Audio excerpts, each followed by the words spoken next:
Before you get started, here's some basic things you must do to set things up.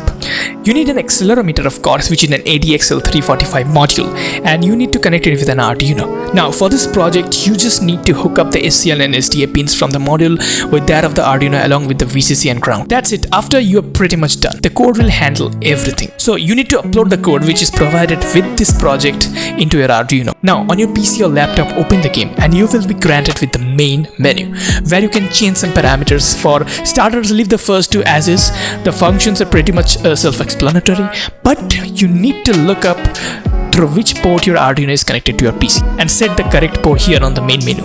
Now press the big white burn button. That should start everything up. If you have connected everything up properly, it should work wonderfully. So press the start game button and you're in. Here are some useful shortcuts that might be useful for you. Press B to change the ball. You can press the spacebar or the I button on your keyboard to spawn in a new ball, and you can use C to change the camera angle. Lastly, use escape key or P on your keyboard to pause the game and access the pause menu. Now talking about the game, it's pretty much self-explanatory. Just pass the ball through one of the goalposts and you have scored. Have fun. If you want to know how I made this, then go check the link in the video's description to find out the vlog. That's it for the tutorial. If you have any question, comment down below this video and I will reply to you as soon as possible. That's it for today. See you guys next time. Goodbye.